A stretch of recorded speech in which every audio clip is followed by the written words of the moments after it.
Vale. Bueno, yo me voy a aprovechar de la intro que me ha hecho Giuseppe realmente, porque ya tenéis todos los conceptos necesarios para poder seguir la charla, así que gracias Giuseppe, perfecto. Yo os voy a enseñar un poco de qué manera un virus o una bacteria nos puede ayudar a resolver un caso. Puede ser un crimen, pero también os pondré un último ejemplo para que veáis algo más aplicado al día a día. Vamos a empezar con una historia, para que no os durmáis ya de entrada. Esto es una pareja, son amantes durante 10 años y trabajan juntos en la misma clínica. Ella es enfermera y él es dentista. Y después de 10 años, ella está hasta el moño de ser la otra y decide romper la relación. Meses después, ella cae enferma y decide ir al hospital y le hacen una serie de pruebas. Y le dicen que tiene VIH. Y no se lo explica, obviamente. Lo primero que tenían que hacer era comprobar que parejas anteriores, o la última, como era el dentista, fuera portador del VIH. También, dado que la enfermería es una profesión de riesgo, comprobar que pacientes a los que ella hubiera podido tratar le hubieran podido transmitir la enfermedad. Esto se descarta. Prosiguen las investigaciones y finalmente los policías encuentran en el despacho del dentista unos registros de unos pacientes que además se habían perdido misteriosamente y en el que figura el nombre de un paciente que era portador del VIH. No solo eso, sino que además encuentran restos biológicos en el despacho. ¿Qué había ocurrido? Que el dentista estaba despechado, dolido, vete tú a saber qué se le pasó por la cabeza, que cogió restos de ese paciente, se lo inyectó a la amante para vengarse de ella. Y por culpa de él tenía el SIDA. Parece una historia de CSI, pero realmente ocurrió hace muchos años. Es un caso que ocurrió en los años 90. De hecho, si no recuerdo mal, él sigue en la cárcel por esto y más años que deberá estar. ¿Y por qué os cuento esto? Esto es relevante para la gente que nos dedicamos a la biología evolutiva de alguna manera, porque fue la primera vez que un estudio evolutivo de un microorganismo se utilizaba como prueba en el juicio. Sirvió para incriminar al dentista. Para que entendáis cómo y por qué, habrá que hablar de biología evolutiva, pero no voy a pasar por el típico venimos del mono, vamos a centrarnos más en la herramienta estrella que utilizamos en biología evolutiva, que es el árbol filogenético. El árbol, al final, es una genealogía. Seguro que muchos de vosotros en el cole hicisteis un árbol genealógico con fotos de vuestra familia, tíos, abuelos, primos, hermanos, ¿verdad? Pues el árbol filogenético al final es eso, es una genealogía. El problema está en que virus y bacterias no nos pueden decir quién es su primo, o su hermano o su padre. Entonces hay que preguntarle al genoma. Obviamente, cuando nosotros en el laboratorio reconstruimos un árbol, no hacemos un árbol así. Uy, no se ve nada. Vale. Aquí había una serie de ramas, ¿vale? Son líneas. Al final, el árbol parte de un punto en el que está representado el ancestro común a todas las especies con las que hemos reconstruido el árbol. Y habrá una serie de líneas que llamamos ramas que irán agrupándose y tendrán una longitud que nos irá diciendo cuán cerca o cuán emparentada está una especie de otra. No solo eso, sino que además podemos utilizar el árbol para estudiar individuos de una misma especie. No hace falta que sean especies. ¿Por qué? Podríais pensar, si estamos en la escena de un crimen, si habláramos de humanos, cogeríamos la muestra de ADN del humano y cogeríamos la muestra del sospechoso y compararíamos, ¿no? Con tal de ver que la secuencia es la misma, ya hemos encontrado al culpable. Con los virus no podemos hacer esto, porque realmente los virus mutan con una velocidad tan bestial que comparar ya no sirve. Cuando una persona infecta a otra, en ese momento preciso, el virus será el mismo. Pero conforme pase el tiempo, irá acumulando una serie de variaciones, de mutaciones, que harán que en cada paso y conforme pase el tiempo, esas partículas se vayan diferenciando entre ellas. Y realmente al final, a pesar de que venían del mismo sitio, ninguna es igual a la otra. Todas tienen una serie de modificaciones. Lo que sí sabemos es que la que más se va a parecer a la que estamos buscando será la persona que la infectó. De eso sí que estamos seguros. Pero es que... Jolín, no se ve ninguna bien. No solo hay variación con el tiempo, sino que esto se complica mucho más. Y es que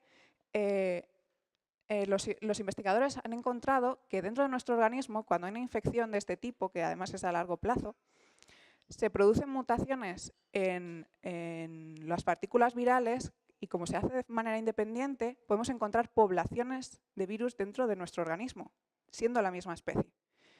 Así que si tenemos que distinguir entre las variantes que nosotros tenemos en nuestro cuerpo, imaginaos si tenemos que distinguir quién infectó a quién, porque podemos coger una partícula que realmente no era exactamente la que infectó a la otra persona. Total, esto es un lío, pero quiere decir que el estudio se complica y mucho. Y aquí os he querido traer un caso de la casa. Y es que estas cosas tan chulas no solo se hacen en Estados Unidos, ¿de acuerdo? Muchos de vosotros conoceréis, o la mayoría, el caso Maeso. El doctor Juan Maeso era un anestesista que trabajó en diferentes centros de la zona de Valencia. Y este hombre tenía la hepatitis C y fue condenado porque, por lo visto, se inyectaba parte del sedante que iba a administrar al paciente y luego utilizaba la misma aguja. De esta manera, infectó a más de 200 pacientes. ¿Qué ocurre? Que era necesario determinar realmente qué pacientes que habían coincidido con Maeso habían sido infectados por él y no habían sido infectados por hepatitis C de otra forma. Un grupo de la Universidad de Valencia, que además actualmente trabaja en Fisabio, de hecho yo tengo el placer de trabajar con ellos, pudo discernir qué pacientes realmente habían sido infectados por él, reconstruyendo ese árbol filogenético, esa genealogía. Además, esta herramienta es tan potente que si tenemos la suficiente información, podemos determinar incluso un rango limitado de tiempo en el que realmente pudo suceder la infección, pudo contagiarse. Es decir, podemos decir las fechas. Por último, bueno, recopilando en el caso anterior, porque no os he dicho cómo se solucionó el primer caso, obviamente no se compararon las secuencias sin más, sino que cogieron el ADN del paciente, cogieron el ADN del virus siempre, de la enfermera y todos los ADNs, bueno, todas las secuencias, porque realmente ADN no es, todo el código genético de los virus que habían estado circulando en la zona metropolitana. De esa manera reconstruyeron el árbol y vieron que el virus que más se parecía, que era prácticamente idéntico al de la enfermera, era el del paciente. Un último caso, bueno, he ido súper rápida hoy, madre de Dios. Os he querido traer un ejemplo, porque es lo que yo conozco y es lo que yo hago. Un ejemplo aplicado a la vida real de la biología evolutiva puede ser el estudio de brotes. Supongo que muchos de vosotros conocéis lo que son las bacterias resistentes a antibióticos. Son bacterias que son muy difíciles de tratar porque prácticamente los antibióticos conocidos, los que se suelen utilizar, les resbalan. O sea, han adquirido una serie de herramientas para que el antibiótico, vamos, se la sude totalmente. Entonces, cuando en los hospitales se produce un brote y encima es una bacteria resistente, cunde el pánico. ¿Qué es un brote? Un brote, o se sospecha de brote, cuando aparecen muchos casos de infecciones por una especie concreta de microorganismo en un rango muy corto de tiempo. En esa sospecha se piensa que ha ido infectándose un paciente a otro o de un mismo foco. La ventaja de estas herramientas es que podemos saber, reconstruyendo ese árbol que no habéis visto, quién pudo infectar a quién. Y eso es importantísimo. Incluso podemos saber, si buscamos muestras dentro del hospital, si tenemos, por ejemplo, sospecha de que esa bacteria viene de un sumidero o de una zona de ventilación, podemos recoger muestras de ahí, cultivar, secuenciar esa bacteria y reconstruir esa genealogía de nuevo con todas las muestras de bacterias de todos los pacientes. Si nos coincide que son parientes, por así decirlo, tenemos el origen de esa bacteria. Y creo que he ido a una velocidad increíble. Solo me queda enseñaros este árbol que sí se ve.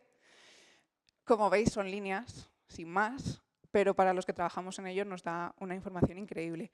Aquí, por ejemplo, si tuviéramos un paciente A y uno B, y el paciente A nos cayera aquí y el paciente B nos cayera aquí, pues sabemos que nos han infectado del mismo sitio, eso es seguro, porque no se parece en nada. Son líneas, yo lo sé, no se entiende, pero a nosotros nos parece chulísimo. Y ya está, he ido como las balas. Nada, cuidado de vuestros microorganismos porque es una vía más para controlaros y saber qué habéis hecho. Y si tenéis alguna pregunta, pues adelante.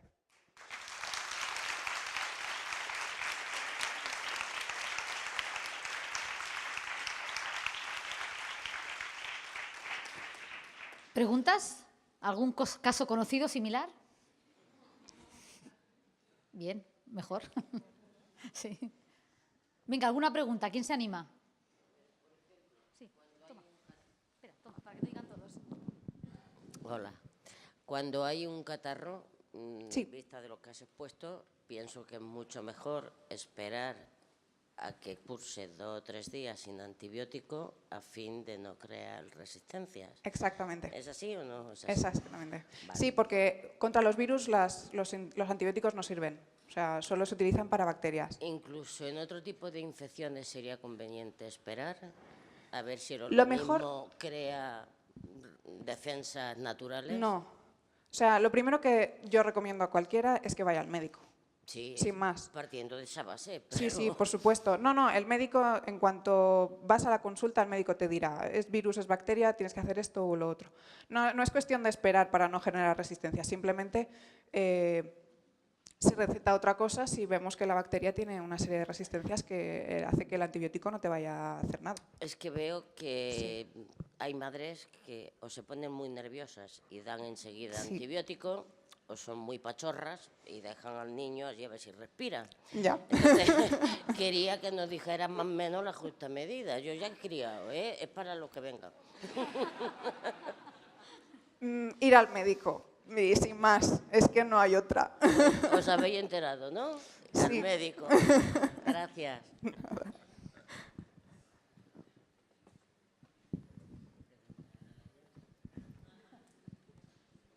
¿Más preguntas? Bueno, yo Por quiero que allí. nos cuente... Ah, ¿sí? Vale. Luego pregunto yo. Vale. Muchas gracias, Paula. Has dicho que eres bióloga evolucionista, ¿no? Biotecnóloga. Biotecnóloga, vale. No, yo no diría tanto. Evolucionista, vale. Pues Yo no. aplico las herramientas de biología evolutiva. Vale. El biólogo evolutivo es mi jefe. Entonces No. Me has zafado la pregunta. Yo te puedo intentar contestar. Otra cosa Vale. es que te lo diga bien. Yo tengo bastante interés en los probióticos y los alimentos Sí. fermentados, ¿no? Uy, Entonces, tengo a compañeros ahí que son expertos pues ya. nada, pues hacemos Sí. la pregunta igual, No, ¿no? sí. Entonces, ¿se puede rastrear un poquito con estas técnicas, pues, la antigüedad, por ejemplo, de quesos o de productos así como cerveza, ¿no? Que se ha quedado adherida a vasijas y todo esto para ver la antigüedad de estos productos fermentados? Esa es la pregunta. Bueno, pues nada, ya has contestado, ya has contestado. A ver si del microorganismo que se haya utilizado en un momento dado, con el genoma podemos hacer esas reconstrucciones y ver cuán lejano puede ser o cercano al ancestro común a las que conocemos ahora. Pero vamos, más allá de eso no te sé decir nada. Bob quiere contestar algo, que también es experto en probióticos, prebióticos. Sí, vos, ¿Sí? venga, sube. ¿No? ¿Seguro? Vale. ¿Más preguntas? A mí me gustaría Dime. que nos comentaras, porque tú eres una experta en divulgación científica, te gusta mucho, te apasiona. ¿Qué es lo que te motiva? Porque digamos que la ciencia ocupa todo vuestro tiempo, Sí. todo lo que hacéis en divulgación, como ahora, como esta noche, es un extra más a vuestro trabajo. ¿Qué te motiva a hacerlo? Es que es una pregunta complicada, ¿eh? Lo siento. Parece sencilla, pero es complicadísima. No sé, es que a mí me encanta enseñar, o sea, enseñarle a la gente lo que hacemos y que realmente tiene un valor y que ellos no son conscientes de lo que hacemos en el laboratorio y eso es un problema para nosotros también, porque ahora nos encontramos con que hay una serie de recortes y que solo protestamos nosotros. Entonces, si nosotros no comunicamos y no decimos, oye, lo que hacemos es importante porque repercute en vuestra salud, ellos no nos van a ayudar luego cuando nosotros necesitemos protestar. Entonces, esa es un leitmotiv también. No sé, empecé con el blog y ya me he lanzado de ponente y de todo, pero no. Mi leitmotiv primero era que la gente intentara descubrir algo más allá y no se quedara no sé, en páginas también que a lo mejor intentan venderles la moto y les cuentan historias para no dormir. Entonces, quieras que no, aunque abrir un blog pequeñito te va a leer poca gente, la poca gente que te lea ya no está leyendo cosas que igual le llevan por otros derroteros y que no tiene fundamento. ¿Y sobre qué escribes en el blog? ¿Microbiología, más temas? Lo que se me ocurre. Sobre todo microbiología, porque es lo que me gusta. Pero lo que se me ocurre, o sea, unos posts que más se lee es uno sobre el Helicobacter pylori, que además ni siquiera lo elegí yo, me vino una persona a preguntarme por qué lo tenía y lo busca todo el mundo. O sea, es una de las primeras, se ve uno de los primeros resultados en Google porque la gente lo busca un montón y se informa en otros sitios y empieza a decir, es que me han recomendado un tratamiento X y encima te preguntan como si fueras médico. Entonces, creo que también hay un déficit de información por parte de muchos médicos que a lo mejor no tienen tampoco el tiempo necesario que dedicarles y todo el mundo necesita información y hace falta más fuentes fiables. Entonces, quien pueda que se lance, que por poco que te lean ya estás haciendo algo. Estoy de acuerdo. ¿Más preguntas? Sí. Por allí. Yo tengo una pregunta porque para resolver el crimen, ¿no? Sí. Yo estaba pensando, claro, por ejemplo, cuando yo te infecto a ti, en ese momento el virus es el mismo, ¿no? Pero una vez te infecta a ti, muta. Pero claro, Sí. el mío también muta. Claro. Entonces, cuando comparas, ¿hasta qué punto puedes saber, sabes? Sí, pero los de los demás también seguirán mutando. Por eso, ¿cómo puedes llegar a ser, por ejemplo, si El que más se va a parecer al mío, por mucho que mute, ¿Sí? va a ser el tuyo respecto al resto.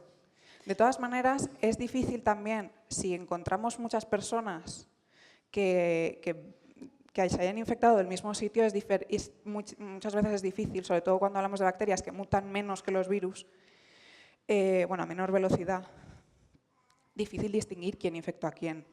Sí que es Claro. verdad que a veces es muy difícil. Es que yo me pregunto, si yo te infecto a ti y a ella, por ejemplo, Sí. el mismo día, después, claro, Sí, hay- no podemos saber, sí, hay se tres- complica. Claro, sí. hay 3 vías que cómo puede ser si era ella o yo, ¿no? Sí, es difícil. Lo que pasa es que hay una serie de herramientas bioinformáticas que permiten, por lo menos, hacer grupos. Claro. Ya Grupos se de reduce- clústeres de transmisión que se llaman, van haciéndose grupos, Claro. pero muchas veces no se puede, sí, está claro. Es un nivel ya de complicación. Para que veáis también que esto sirve, pero no se hace ni de un día para otro, ni siempre puede ser tan resolutivo. Uy, Bob. Cuidadito, Bob. No se puede más. Vale. Perdona, antes estaba pensando en mi pregunta y no escuché lo que habías dicho, pero si después quieres que te conteste algo, me lo preguntas, ¿vale? Lo que te Venga, iba a dime. preguntar es, esto requiere un montón de análisis bioinformático, ¿no? Pero en un futuro, ¿tú ves que lo aplicarán? Como, por ejemplo, vas al médico y te dicen, aparte del patógeno que tienes, en qué fecha te infectaste y el sitio dónde. Respuesta corta, no. No, ¿verdad? Respuesta larga.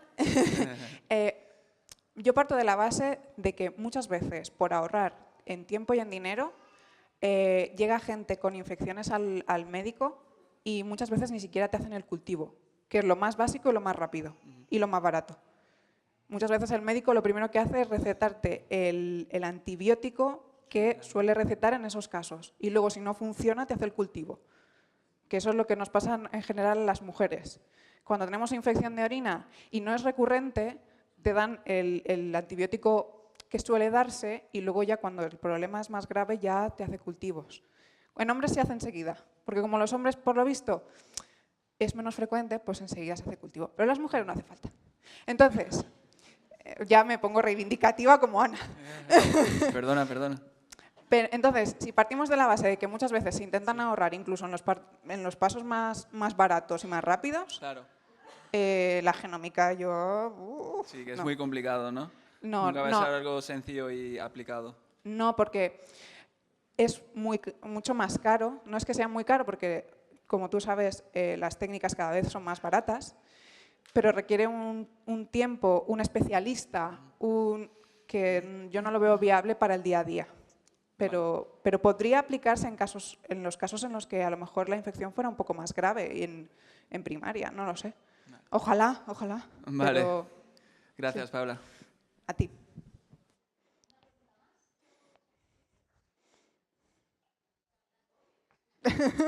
Sí.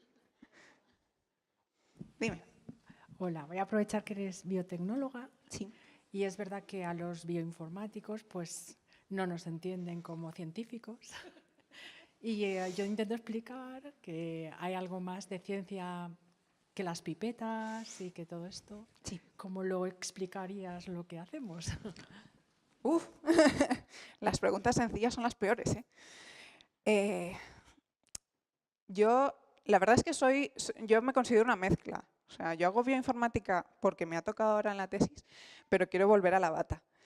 Entonces, no sé cómo explicarlo. La verdad es que nosotros, la mayoría de mis compañeros que están toda esa ala por allá, estamos todo el día de cara a la pantalla.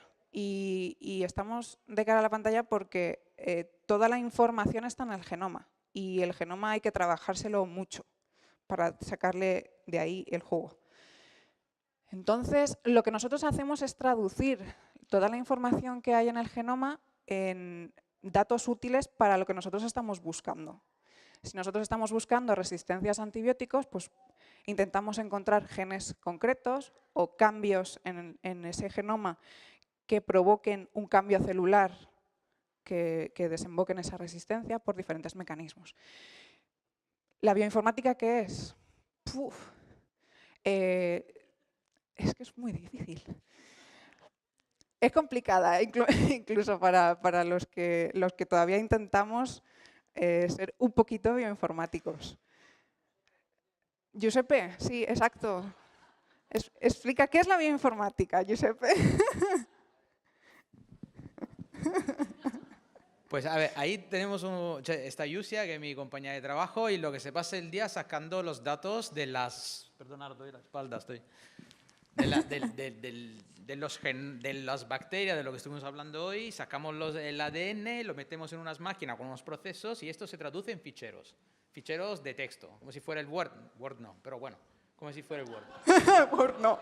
Lo que hacemos los bioinformáticos es recoger esto A, T, T, C, C, T, G, así al infinito, porque imaginaros, si un DVD de hoy puede contener, el genoma humano es más o menos el tamaño de un DVD, de una película. Esto es en letritas, una detrás de la otra. Entonces, lo que hacemos todos los días es intentar sacar informaciones de ahí. ¿Cómo lo hacemos?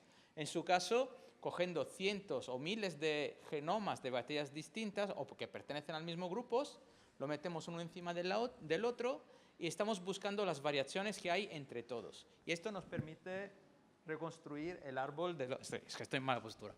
Reconstruir el árbol de lo que estábamos hablando. Entonces, así, si dos son totalmente iguales, las dos ramitas serán cercanas. En cuanto empieza a añadir una mutación, una diferencia entre uno y el otro, estos empiezan a alargar, a alejar. Y esto es lo que hacemos todos los días. El problema que tenemos es que todavía ahora están empezando los cursos en bioinformática. Entonces, la mayoría es todo autodidacta, inventando la Santa Academia de Google, que nos ayuda muchísimo, y ahí vamos intentando sacar las castañas del fuego. Es un trabajo de ordenadores puro y duro. Sí. Gracias, Giuseppe. Perdón. Perfecto.